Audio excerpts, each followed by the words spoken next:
আসসালামু আলাইকুম। আমি মোহসানা, পিতা সাইফুল ইসলাম, মাতা রশিদা বেগম, বান্দরবান জেলার নাইক্ষ্যংছড়ি উপজেলা বাইশারি ইউনিয়ন নারিজবুনিয়া গ্রামের ৮ নম্বর ওয়ার্ডের বাসিন্দা। আমার ভাইদের বিরুদ্ধে আমার ভাই আমাদের পরিবারের উপর বাইশারি গর্জনিয়ার আতঙ্ক শাহিনের দীর্ঘদিন যাবৎ অত্যাচার চলে আসছে। ওর দলে যোগ দেওয়ার জন্য অত্যাচার চলে আসছে দীর্ঘদিন যাবৎ। এরই মধ্যে রামু উপজেলার গর্জনিয়া গ্রামের একটা ডবল মারার ঘটনা ঘটে গত 22 এপ্রিল 2024-এ। গণমাধ্যমের মাধ্যমে আমরা জানতে পারি যে উক্ত ঘটনায় নিহত সেলিম শাহিনগঞ্জের একজন লিডার হিসেবে ছিল।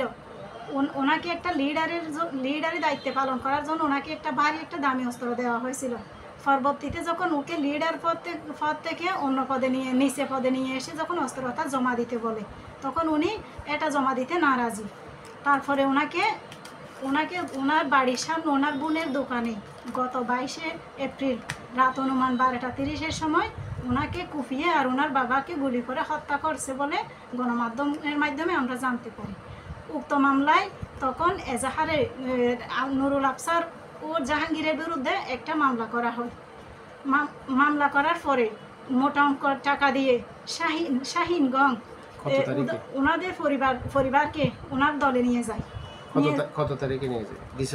ডিসেম্বরে নিয়ে যাওয়ার পরে ওনার জাহাঙ্গীরকে মামলা থেকে আপুসে জামিন করার পরে মামলার বাদী রুমান ও জাহাঙ্গীর শাহিনগঞ্জে বর্তমানে লিডারি দায়িত্বে পালন করছে।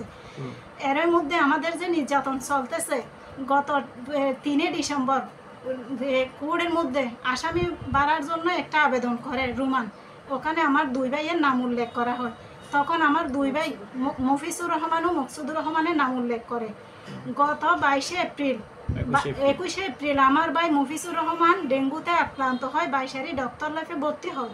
সাথে সেবা করার জন্য আমার বড় ভাই মকসুদুর রহমানের সাথে ছিল। এরা 23 তারিখ পর্যন্ত ওখানে ডক্টর লাইফে অবস্থান যে চিকিৎসা চলে। এর হাসপাতালে থেকেও এরা মিথ্যা মামলায় বর্তমানে আসামি হয়েছে। চার্জশিটে ওদের নাম চলে গেছে। আমরা মামলার আয়ুর সাথে যোগাযোগ করছি, বলছি যে আমার ভাই ওখানে ছিল না, আমরা হাসপাতালে ছিলাম, আমাদের সম্পূর্ণ ডকুমেন্ট আছে। মামলার আয়ু ছিল রাজেশ বড়ুয়া। ওনার সাথে আমরা যোগাযোগ করার পরে উনি আমাদের সাথে কথাও বলে নাই, আমাদের কিছু করে নাই। এটা আমাদেরটা ডকুমেন্টটা উনি নেয় নাই, দেখে নাই। না দেখার পরে আমরা এমন তো অবস্থায় ওই যে আমাদের গত নভেম্বরের 18 তারিখ থেকে আমাদের সশরীরে আমাদের পরিবারের উপর বিভিন্নভাবে নির্যাতনের শিকার আমরা পাড়িয়ে বেড়াচ্ছি। এলাকার বাইরে দিনে রাতে আমাদের উপর অমানসিক নির্যাতন হয়। এই বিষয়ে আমরা আমাদের ঘর বাড়িতে আগুনও দেওয়া হয় আমাদেরকে। কয় তারিখ আগুন দেওয়া হয়? আগুন দিয়ে 4 তারিখে 4 ডিসেম্বর রাতে 2024-এ আমাদের শেষে বাড়িতে আগুন দেয়। আমাদেরকে খুব প্রচুর আঘাত করে, আমাদের পরিবারে অনেক ভাঙচুর করে, আমাদের থেকে অনেক টাকা পয়সা লুট করে, স্বর্ণ অলংকার থেকে গরু থেকে অনেক কিছু লুট করে নেয়। ওই বিষয়ে আমার বোন রুকসানা নাসরিন নাইক্ষ্যংছড়ি থানায় এসে একটা মামলা করে। কয় তারিখ করে? 8 তারিখ, ডিসেম্বরের 8 তারিখে আমার বোন একটা মামলা করে। এটা আমরা অনেক সাংবাদিক সম্মেলন করছি, পত্রপত্রিকায় নিউজ করছি, আমাদের সরকারি যত বিভিন্ন।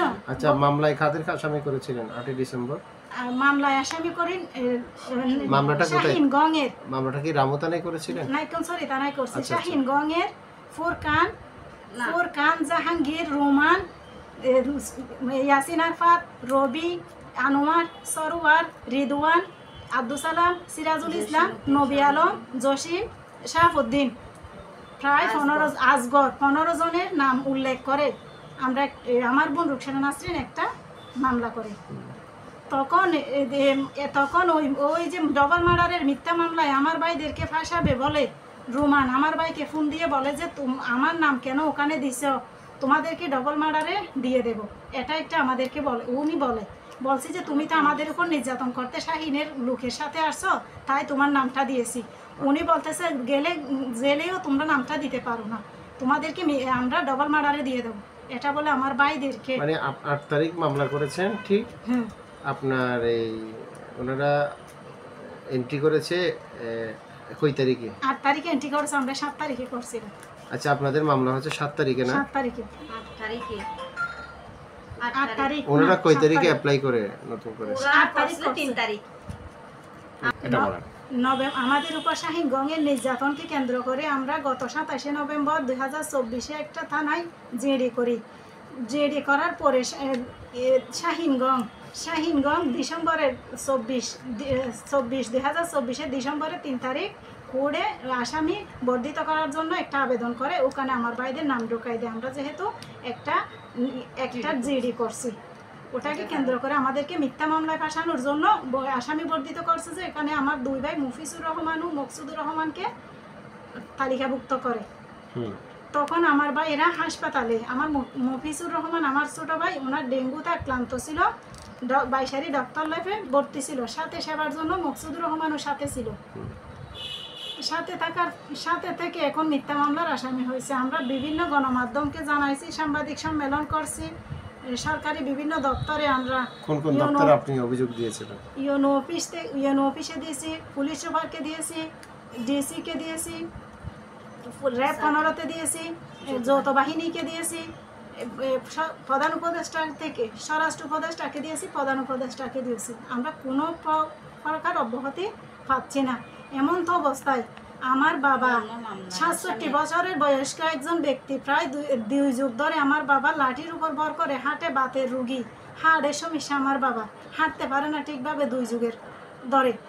আমার বাবাকেও শুনতে পেরেছি, আমার বাবাকে আসামি করা হয়েছে। আমার মাও ক্যান্সার রোগী। আমার 2 ভাই আমাদের পরিবার খুব অসহায় অবস্থায় আছে। আমরা পরিবারে প্রায় 6 জন নারী এখন নিরাপত্তাহীনতায় ভুগতেছি। আমরা বাসায় থাকতে পারি না, বিলে পুকুরে ওইভাবে থাকছি। বাইশারি তদন্ত কেন্দ্রের ইনচার্জ আবু সাইম সর্বঘটনায় উপস্থিতি ছিল। উনি জানে বাসায় যেদিন আগুন দিছে, উনি নিজেই আগুন নিভায় আমাদেরকে বাড়ি থেকে উনি টেনে বাইর করে। সব ঘটনায় পুলিশেরা জানে।